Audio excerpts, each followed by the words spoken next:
Praise the Lord. தேவனுக்கு மகிமை உண்டாவதாக. ஆண்டவராயிருக்கிற இயேசு கிறிஸ்துவின் நாமத்தினாலே உங்கள் யாவரையும் நான் வாழ்த்துகிறேன். இந்த நாளுக்கான தேவனுடைய வார்த்தை உபாகமம் 5வது அதிகாரம் 10வது வசனம். என்னிடத்தில் அன்பு கூர்ந்து என் கற்பனைகளை கை கொள்ளுகிறவர்களுக்கோ 1000 தலைமுறை மட்டும் இரக்கம் செய்கிறவராய் இருக்கிறேன்.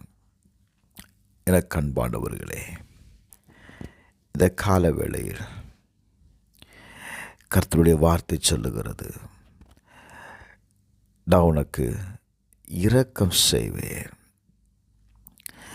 கர்த்தருடைய இரக்கம் எப்படிப்பட்டது அப்படின்னா, 1000 தலைமுறைக்கு இரக்கம் செய்கிறவர்.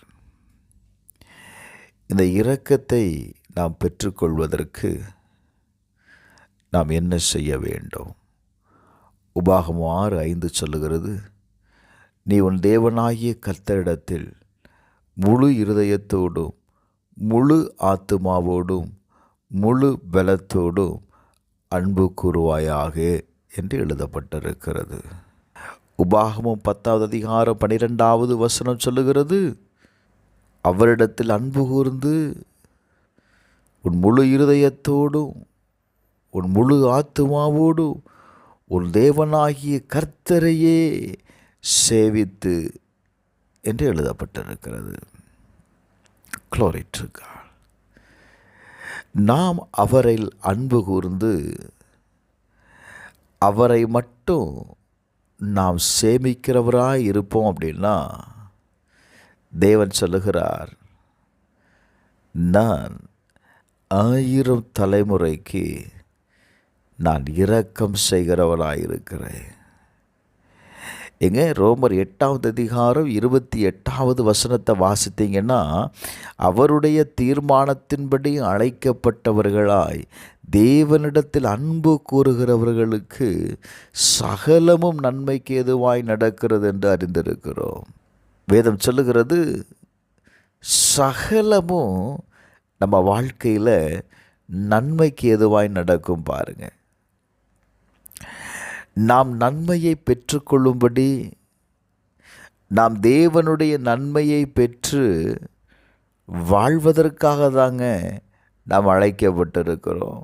தேவனிடத்தில் நாம் அன்பு கூற வேண்டும்.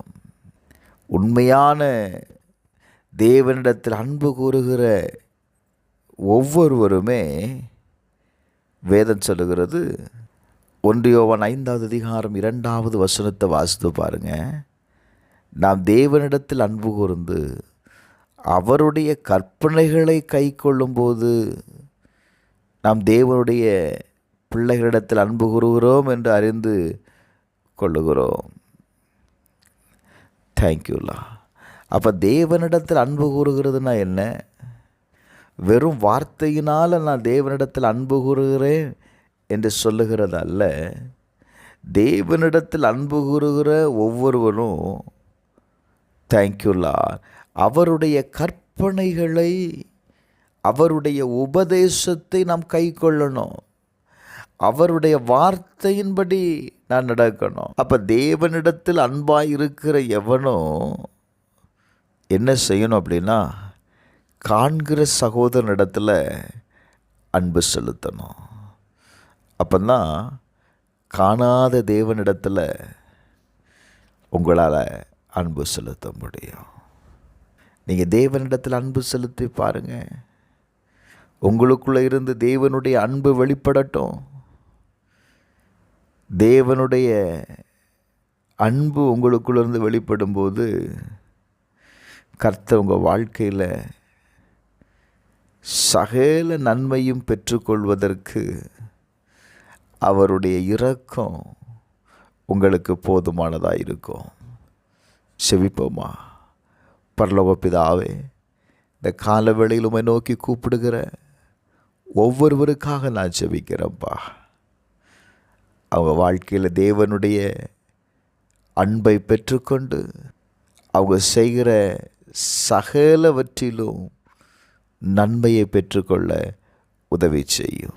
இயேசுவின் நாமத்தில் பிதாவே, ஆமென்.